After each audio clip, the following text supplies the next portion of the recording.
We have scarcely made a meal on salt meat, as we have been kept supplied with parrots, but the best meat I ever tasted is kangaroo. It resembles hare more than anything I know, but we all pronounced it superior. Stephen and another young man went out yesterday and killed a kangaroo and a native dog. The latter are very bold and numerous. Today he brought home an emu. The leg is hanging up for tomorrow's dinner. It is the size of a good large leg of lamb. The harbour abounds with some of the finest fish in the world, particularly one as large as a cod, but far superior in flavour, called a snapper.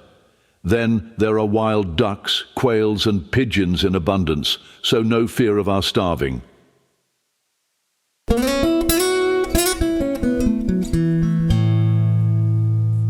G'day, I'm Peter.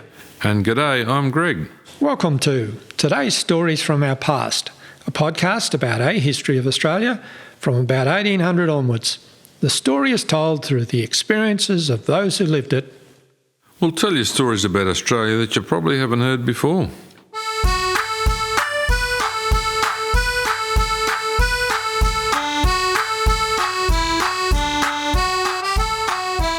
This is the 9th episode in our season entitled Bound for South Australia. If you haven't started from episode 1, we recommend pausing here and going back to the beginning. In the last episode, we explored Proclamation Day for the colony of South Australia and the challenging beginnings of the colony, marked by ongoing disputes amongst various stakeholders. Yeah, that all sound a bit chaotic. Well, during the earlier episodes, one name has randomly come up: John Barton Hack. He was known to all as Barton, not John, and his story is typical of many of the early colonists.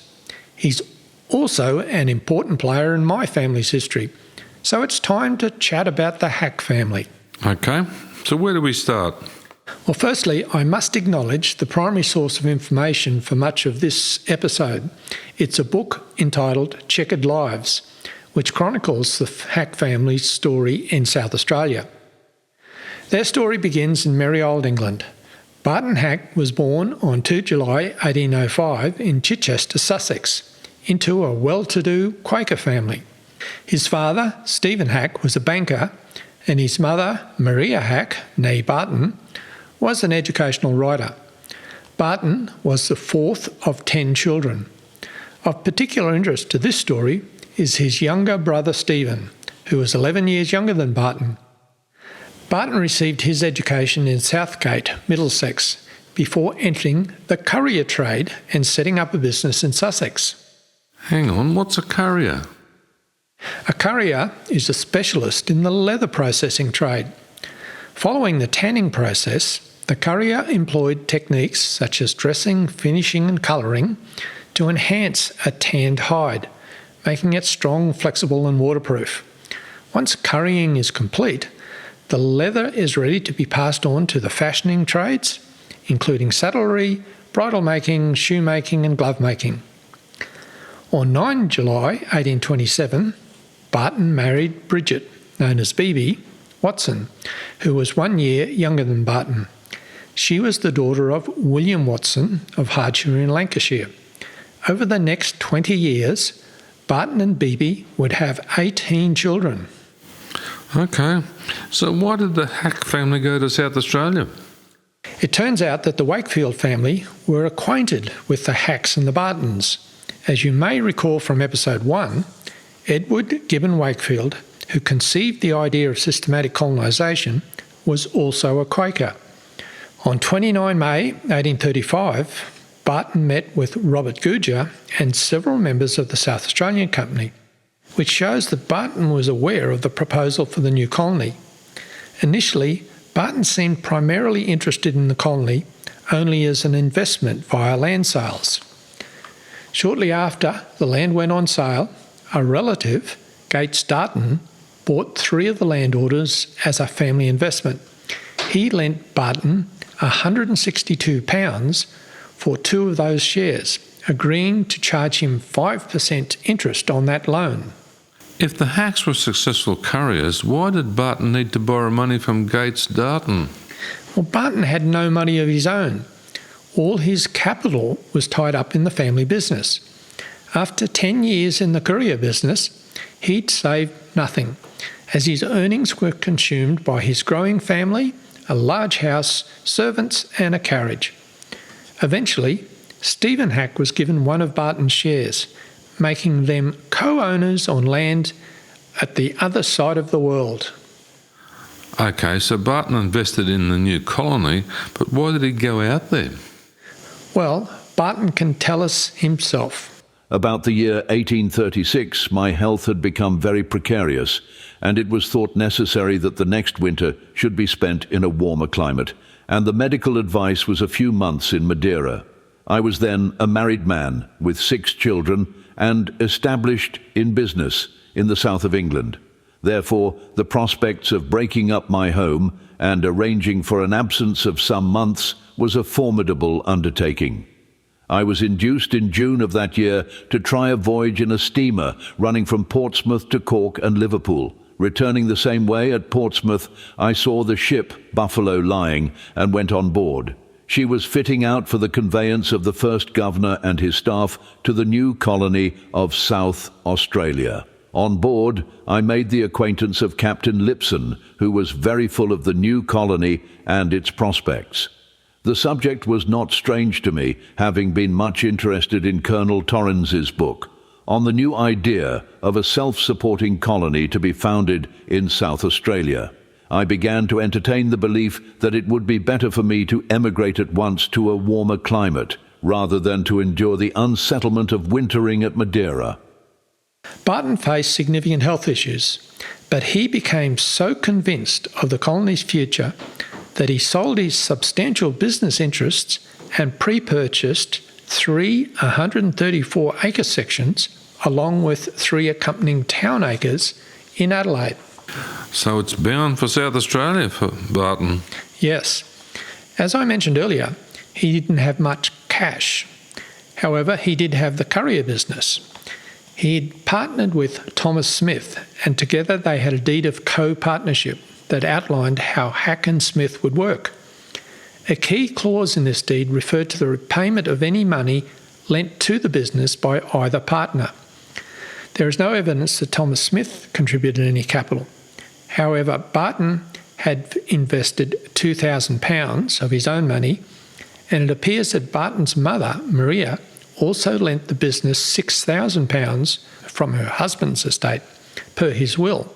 So you're saying that Barton had a considerable debt to his mother when he left England? That sounds a bit like your ancestor William Henry Neale. Yes, indeed. The Hack family left from England on 3 September 1836 aboard the Isabella, embarking on a journey that would last 5.5 months. Barton and Beebe were accompanied by their 6 young children, along with Barton's younger brother Stephen, who was 19 at the time and Barton was 31. Just before the Isabella set sail from Spithead, the anchorage off Portsmouth in the channel between the Isle of Wight and the mainland, a last-minute passenger arrived by boat, also heading for South Australia. This passenger was Sir John William Jeffcott, the appointed Judge of South Australia, who was leaving in haste due to pressing creditors. According to Barton's later recollections, he evidently had not been expected, as all berths were engaged. He was accommodated on the sofa in the saloon for the first night. Okay, so Stephen is 11 years younger than Barton and not yet married. I wonder what Stephen's motivation for going was. Stephen was young and restless. He'd recently left a publishing business and found employment with a Quaker family on a farm near Horsham. Although his time there was short, he gained valuable farming experience that would later serve him well in South Australia. Stephen would play a significant role in my family's story. More on that in later episodes. Now, returning to the voyage. They did not head directly to South Australia. Instead, they first stopped in Launceston in Tasmania, arriving on 4 January 1837. They spent a month there buying livestock and equipment, which were loaded onto the Isabella for shipping to South Australia. Their purchases included nearly 400 sheep, 6 cows and a bull, 10 bullocks, a large wagon and a dray, 3 horses and a Timor pony. Gee, that's a big load for that boat. Sure is, and a lot of money spent. Then they were ready to re-embark, but then Barton fell ill with a severe cold. Confined to bed on 27 January, he was treated with leeches and blistering, remaining weak until the Isabella was due to sail on the 31st January. Thus it fell to Stephen to supervise the loading of all this stock. On 27 January, the animals were taken 8 miles further down the Tamar River to a point where the sheep and cattle could be loaded more efficiently. The Isabella departed from its Launceston moorings late the next day. Due to contrary winds, the Isabella could continue no further than 15 miles downstream on 31 January, allowing Stephen to make one more shore visit, during which he purchased a black goat. The Isabella finally set sail on 1 February, clearing the River Tamar on 3 February. At 8 a.m. on Saturday, 11 February 1837, the Isabella entered Backstairs Passage, the strait separating KI from the mainland. The name was a concept of Flinders, who envisaged the channel as a back door into the Gulfs of South Australia. The entrance between the portals of Kangaroo Island and the mainland included a side room in what was called Antechamber Bay. Navigating the passage could be perilous, even for someone as experienced as Hart, but it posed no challenges during daylight. It was calm as they passed the gentle hills of Cape Jarvis on the mainland and reached Rapid Bay by 2 p.m. that day. Here, they could see the small settlement, the first survey camp set up on the mainland by Light the previous October. Barton was amongst those who went ashore, curious to examine the now deserted rush huts that had been thatched with grass. They discovered vegetables that had grown from seeds sown by the surveyors in September, and they helped themselves to them. Encouraged by the thought that it did not appear a bad omen that the settlers had found a better place at Holdfast Bay, they hurried back to the ship to sail approximately 30 miles up the coast to the settlers' encampment, which they had been informed about while they were in Launceston. As night fell, the Isabella pressed on by dead reckoning. At midnight, when a squall arose, they hove to and fired a signal gun. Soon spotting lights hoisted on 5 vessels a mile ahead. Eventually a boat came alongside, and they learned that the 5 vessels are anchored in Holdfast Bay were the Buffalo, the 2 survey vessels, the Rapid and Signet, and 2 migrant vessels, the Coromandel and John Renwick. 3 more vessels were already in the harbour in the Port River, the Africaine, William Hutt and the Tam O'Shanter. They anchored off Holdfast Bay on 11 February 1837. That's just 45 days after Proclamation Day. Okay, they reached the new colony via Tasmania, but what happened when they arrived in South Australia? Well, on arriving at Holdfast Bay, their goods and livestock were unloaded. However, due to some stuff-up, the 400 sheep scattered into the bush and were never recovered.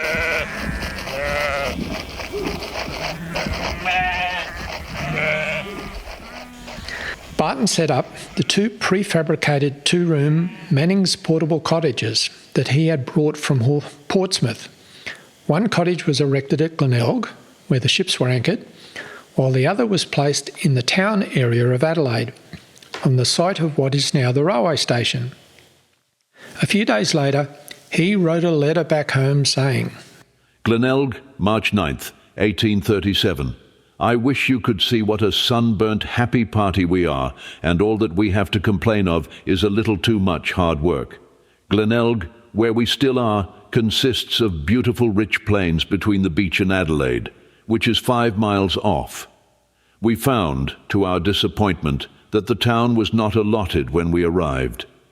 The other wooden house is now erecting at Adelaide, We are also building a kitchen, which we hope will be finished in a few days, when we shall all remove. We continue to like our adopted country exceedingly. We have scarcely made a meal on salt meat, as we have been kept supplied with parrots. But the best meat I ever tasted is kangaroo. It resembles hare more than anything I know, but we all pronounced it superior. Stephen and another young man went out yesterday and killed a kangaroo and a native dog. The latter are very bold and numerous. Today he brought home an emu. The leg is hanging up for tomorrow's dinner. It is the size of a good large leg of lamb. The harbour abounds with some of the finest fish in the world, particularly one as large as a cod, but far superior in flavour, called a snapper. Then there are wild ducks, quails and pigeons in abundance, so no fear of our starving. If you were to see the miserable shifts our good friends and neighbours are put to, you would think us well off. We are almost the only people in the colony who possess wooden houses, all the others living in rush huts and tents. The other day, in a gale of wind, we saw some poor people running after their house that had blown away. Let no one come to a new colony without one of Manning's nice portable wooden houses. I wish I had brought 4 instead of 2. I should have saved it in workmen's wages. I could now dispose of them at a great advance on their original cost. We have already made acquaintance with many of the settlers and their ladies, whom it is a pleasure and a privilege to know, and indeed we could not have found better society in any country town in England. His bullock wagon was kept busy carting goods between Holdfast Bay and Adelaide, making £15 in the first week. Apart from his own work, he was also supplying milk. He had bought, for £27 a head, a herd of cows that was subsequently landed from South Africa. And with his gardener, he was developing a garden in North Adelaide. Sounds like they were busy being entrepreneurs in the new colony. Yes, they were. Barton and Stephen set themselves up as merchants, market gardeners, dairymen, carriers, and other businesses, creating lucrative businesses with little competition.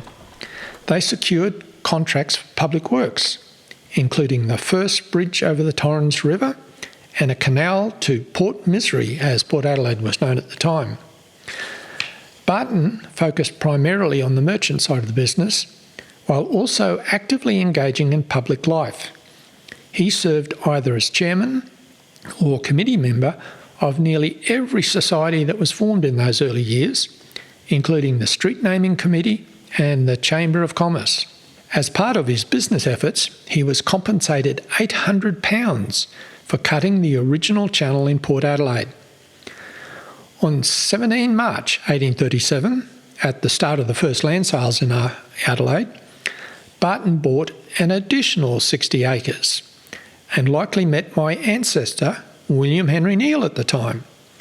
Then, on 15 May 1837, both Barton and William served on the first jury in the colony.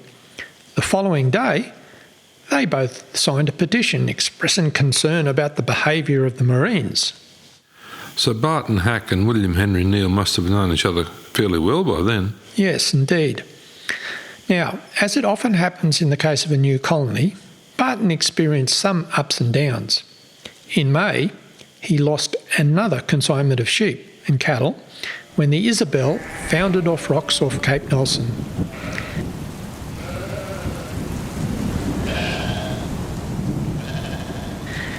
He then built a more substantial residence in Henley Street, which a few years later was bought by the government for conversion into the police station. Okay. How was Stephen going? Quite well. Stephen's skills as a bushman were starting to gain recognition.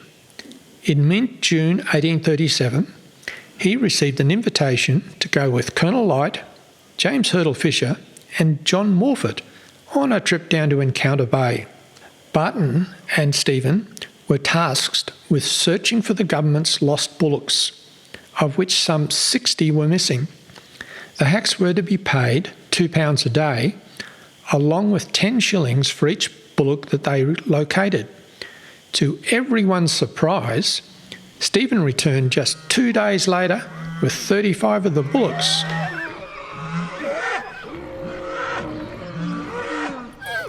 Well, it sounds like the Hacks had some ups and downs, but they were actively engaging in being colonists. Yes, indeed, they were engaged in numerous business ventures. Such as? Well, in 1838, the Hack brothers acquired a share in a whaling station at Encounter Bay, having purchased Blenkinsop's whaling station that same year. Blenkinsop had drowned with Sir John Jeffcott at the Murray Mouth the previous December. Stephen and Barton held a 2/5 share in the fishery, along with Captains Hart and Devlin. Now, whaling had the potential to be a lucrative enterprise, driven by a significant demand for whale oil in England, for lamps and candle wax, while whalebone was used in women's corsets and skirts. The fisheries at Encounter Bay targeted the southern right whale, which migrated along the coast from May to October. There she blows! However, the whaling business was dirty, difficult and dangerous, requiring a large workforce and substantial capital and operating expenses. The whalers were often rough men. David McLaren of the South Australian Company described them as the uncouth offscourings of the earth. Nevertheless, Barton and Captain Hart had seen others, such as the Henty brothers at Portland Bay, making substantial profits from whaling and believed they could achieve similar success. By 1839, the whale fisheries were being managed jointly with the South Australian Company, with Captain Hart serving as manager. Early that year, they chartered the brig, the Rapid, Colonel Lightsoul's surveying ship, for whaling operations. They also constructed a rudimentary wharf on Granite Island to help the docking of ships. By August 1839, the fishery at Granite Island had produced 140 tonnes of oil, a reasonable quantity. A tonne is nearly 1,000 litres. But then disaster struck. As Barton later recalled, the chief headsman, John Dutton, was a fine whaler, but a hot-tempered man. On one occasion he had, for some insubordination, tied up a lot of the men to a boat cable, stretched from one hut to another, and given them a flogging. One of the men got away, and in crossing the reef to the main was drowned. The coroner called an inquest and sent the chief headsman to town in custody on a charge of manslaughter. Of course, the charge could not be substantiated, and after some time he was liberated. In the meantime, the station, which was very successful at the time, was abandoned. That doesn't sound too good. Did they have any other businesses? yes, they developed a 13-acre block in lower North Adelaide, later known as Chichester Gardens, as a market garden. Barton wrote home on 3 August 1837. He said, Our dairy goes on well, though we have only as yet 5 calves. We get 1 shilling per quart for new milk, and 6 pence per quart for skimmed, and 3 shillings per pound for butter, which is of as fine a quality as I ever saw it in England. The government bullocks, which came by the Royal George, have been lost for some time. There were 60 of them, and we were applied to look for them, and we have agreed to do so, our expenses of £2 per day being paid, and 10 shillings per head for those we might bring in. Stephen started with our man, Tom Davies, and another on horseback with 2 natives, who said they had seen them. To our great surprise, he returned in 2 days with 35 of them, and afterwards went on another expedition with old Tom alone, who has a peculiar tact of his own for tracking them out, and his instinct would have led him more directly to them if he had not had the others with him. We looked for Stephen's return with great interest, as he was in the highest spirits at his success, which was quite the wonder of the colony. He was, however, unsuccessful this time, as the cattle he tracked proved to be some of the companies which had strayed, and not those belonging to the government. He is today gone to try to bring them in, as the native states that he saw them in the tiers not far off. Stephen is now nearly master of the native language, and can make them understand anything. It will be of the greatest service to us in many ways. We have now undertaken to keep the government cattle and have put up a noble stockyard on the other side of the run in section 702. You would be amused to see Stephen start on one of his bush excursions. He carries on the horse, his tent, bedding, and provisions for a week, and is at the same time prepared for a gallop when required, for the wild cattle run till they are exhausted when found. We have lived on kangaroo for some time past. One of our dogs caught 5 or 6 last week. Bran, a white lurcher, you will recollect him at G. Wells. They weigh from 40 to 100 pounds and are by no means to be despised with fresh meat at 1 shilling per pound. You'll recollect a memorial being drawn up to Mr. Fisher, respecting the landing place at the harbour a few weeks since. Understanding that a canal through the mangrove swamp would be cut if anyone would undertake to do it, which I was very unwilling to do, having so few data upon which to found any calculations of the expense. However, after much calculation, I determined to make an offer, which was accepted, and a considerable part of it is now done. I have a foreman and 15 men at work, and have put up a large tarpaulin tent for them, and employ a cook, and ration them all. This canal, which is 840 feet long and 20 feet wide at the top, will enable goods to be discharged at the warehouses without any delay, and the harbour will then be as convenient as possible. Everyone now seems surprised that anyone could doubt that the harbour was a fine one. 2 schooners are now right up the harbour discharging goods opposite the landing place. We seem likely to be supplied with everything we can want, and a noble country it is. One plain which Colonel Light is surveying, close to the town, is 4 miles square, covered with beautiful grass, and with scarcely a tree to obstruct the plough, and all good soil. Oh, okay. Well, what's next? Barton decided to explore the area around Adelaide, and on 27 November 1837, he and his stockman, Tom Davis, along with John Morford, Samuel Stevens, Charles Stewart, who was overseer of the South Australia Company's stock, and John Wade, a gentleman from Hobart Town, became the first Europeans to ascend Mount Barker. At the end of 1838, the Hack brothers squatted on a large tract of land near Mount Barker. When Governor Gawler arrived in the colony, he introduced a system of special surveys to help the allocation of land for grazing and agriculture. In 1839, the Hacks bought 1 survey at Mount Barker in partnership with the Joint Stock Cattle Company, and another at the sources of the Para with Governor Gawler. They established dairies on both properties. Subsequently, they rented additional land at Yankalilla, resulting in 3 stations, the primary one being the 3 Brothers survey near Mount Barker, later known as Echunga. The property at the sources of the Para was sold shortly after, while the Echunga estate became the first agricultural estate outside of Adelaide. Echunga Springs was situated at the centre of 3,000 acres, where approximately 1,000 head of cattle were raised and milk and cheese were produced, alongside with 8 acres dedicated to gardens and orchards. This farming venture was initially very successful, and during this period, Barton planted some of the first wine grapevines in the colony of South Australia. This was in December 1837. In 1840, the 4th year of the colony, Barton Hack and his family moved to their property at Mount Barker, where they built a 2-storey house and further developed the orchard.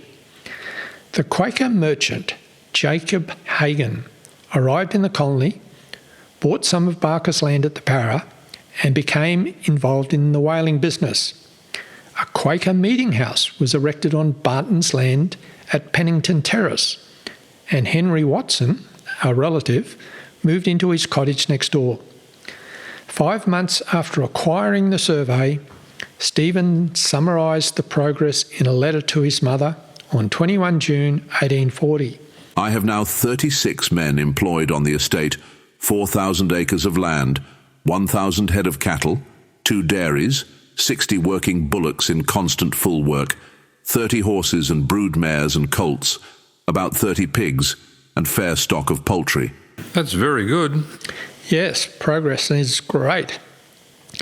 Stephen's letters often returned to a theme of a surprise visit to his mother. Given the circumstances, it would be understandable for this visit to become a reality. He'd been in the colony for nearly 3 years, during which time he had fulfilled his intention of supporting his brother in case of ill health and helping establish his family in a new life. Barton later wrote, I felt very proud when I sent my first basket of grapes to Colonel Gawler. Some bunches were very large. At the end of the year, the official government return showed that the estate had grown to 12 acres of gardens and orchard, 60 acres of wheat, 4 acres of barley, 2 acres of oats, and 6 acres of potatoes. It said the plantations contained 700 vines and 400 fruit trees. The farm had a large number of employees.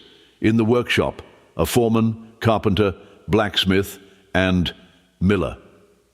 Farming hands, 3 ploughmen, 2 boys, 2 labourers, 1 gardener, and assistant.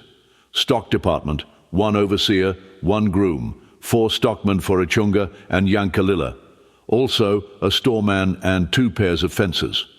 With the dairy hands, this staff meant an outlay for wages of about £2,000 per annum.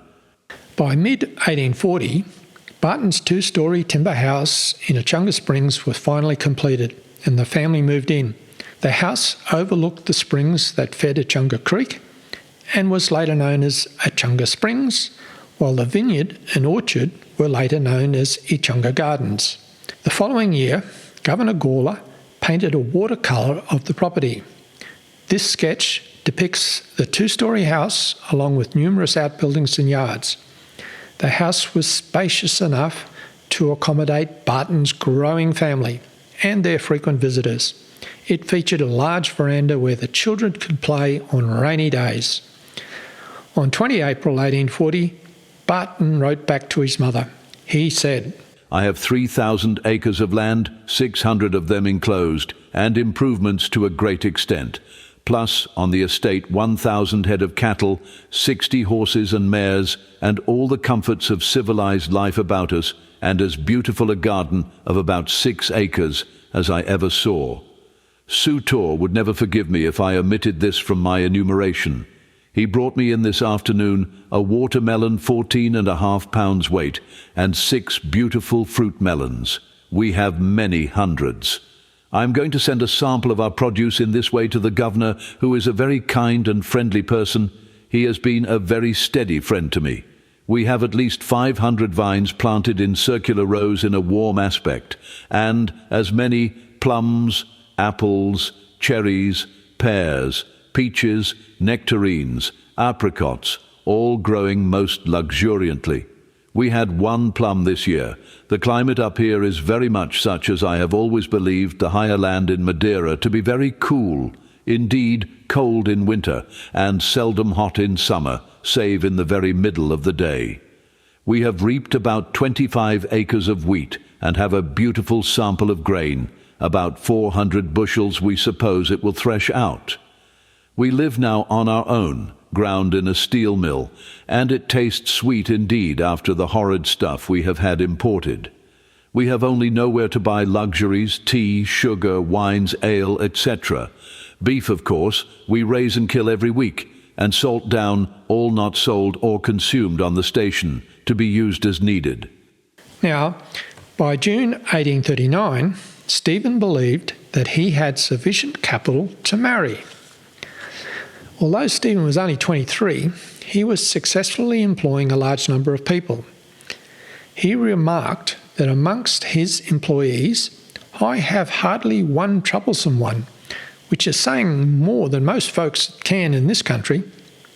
So, by the end of 1839, Stephen felt very confident about his progress and began planning his trip back home. In a letter to his mother, Barton expressed his approval of Stephen's trip and mentioned that Stephen would be taking home documents and accounts detailing their situation. Barton indicated that these documents would show that if Tom, a family member, were to join their rural business, it would, almost ensure him a fortune. He also hoped that his mother would come out and join them. When Stephen finally made his decision, it was expected that the vessel would sail soon after loading oil at Encounter Bay in October. However, scandalous delays on the part of its master Arthur Fell meant that it was not until January that the oil was taken on board. Ultimately, Stephen did not depart until 11 April 1840, arriving in England on 23 September 1840 and then travelling directly to Gloucester to reunite with his family. Okay, the Hack family is making strides, and let's revisit your ancestor William Henry Neale. I see he served on several committees alongside Barton. How was William's career developed since he resigned as a surveyor and launched his auctioneer business on the 12th of August in 1837? I discovered a letter written by William to the Colonial Secretary on 2 October 1837. In this correspondence, William is responding to a government tender for the supply of water to Port Adelaide and Glenelg. He proposed not to charge the government for transporting the water to these ports, provided he secured the rights to return loads from the ports to the Adelaide city. It appears that he sought this water supply contract to facilitate the movement of his goods and those of others from the ports to the city. As part of his auctioneering business, William either imported goods from England or bought them from ships upon their arrival. He then sold these items in his store in Adelaide, necessitating their transport from the ports to the city.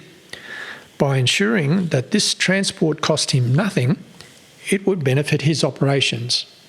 This is William's proposal. Franklin Street. Sir, in pursuance of the notice issued by the colonial government bearing date September 26, 1837, relative to supplying water to Port Adelaide and Glenelg, I beg to say I will undertake the same, without making any charge, to the government, provided the weight of the return load be not restricted to less than half a ton for each pair of bullocks drawing the said load. I am, sir, your most obedient servant, W. H. Neale. 2nd October 1837. To the Honourable the Colonial Secretary, Pro Tem. Okay, sounds like a good proposal. How does he go? I'm not sure about the outcome of the tender. I couldn't find anything, but I did come across something interesting. The Hack family once owned a ship called the Lady Wellington, which they bought to facilitate trade between Sydney, Launceston and Adelaide. Unfortunately, the vessel was eventually wrecked in Port Adelaide. This account was published in the Australian on 2 October 1838. I am sorry to state that the Lady Wellington has been condemned in consequence of damage received whilst lying on the bank in this port, having been driven ashore in a stormy southwesterly gale at the top of an extraordinary high tide, with about 60 tons cargo on board. At the time she went ashore, she broke all her floor timbers on one side, besides several knees, etc., which completely deformed her, making her leaky to the extent of 6 feet of water every 12 hours. I had a survey held on her, the result of which was condemnation. The hull, sails, rigging, etc. have realised by public sale nearly £1,000, an unprecedented sale, seeing the horrid state of the vessel. Well, that doesn't sound good for the Hack family, but what has this to do with William? Well, the South Australian newspapers provided a further explanation of the affair. The landing place at Port Adelaide was a long way upriver, and captains were tempted to bring their vessels as close as possible at high tide. But the channel was narrow, and the Lady Wellington was forced out of it and onto a sandbank. Since the tide was exceptional, the vessel was left high and dry when it went out. Worse, only part of the hull was supported by the bank, so the weight of the cargo broke her back. She had to be unloaded, passengers and goods, from where she lay. After being condemned, she was sold for the benefit of the underwriters who had insured her. The obtained sum of £1,000 was a good return on a vessel presumably insured for the purchase price of £1,800. The South Australian Gazette and Colonial Record for the 8th of September reported that the hull was sold on 7th September for £450. The purchaser was the auctioneer and general agent, William Henry Neale, who used her as a storeship in the harbour. So Henry could purchase goods as they arrived at Port Adelaide and store them there until he moved them to the city for sale. Well, it sounds like William's business is moving forward. Yes, but he soon faced some competition. A man named John Barton Hack began his own auctioneering business after William had already established his. To avoid confusion with William Henry Neale, the new auctioneer changed his name to John Niels Bentham and advertised this on 10 November 1838. Okay, so how did William go as an auctioneer?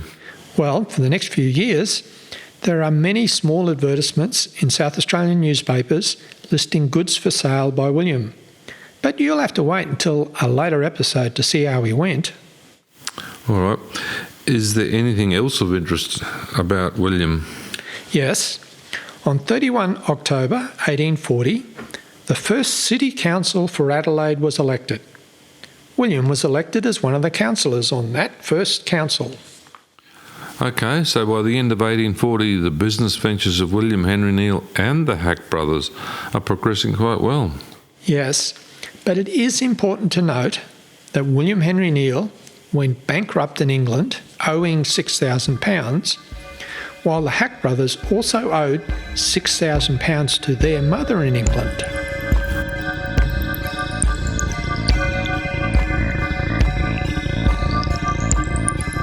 Are you suggesting that some chickens will come home to roost soon? Well, we'll discuss this in later episodes.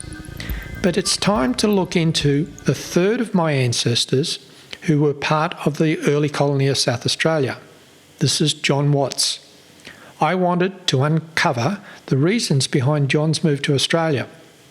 Like Charles Neddy's and William Henry Neale, the answer to this question lies in understanding his family's life in England. We'll explore that in our next episode. Sounds good. Thanks for listening. So it's goodbye from me. And it's goodbye from me.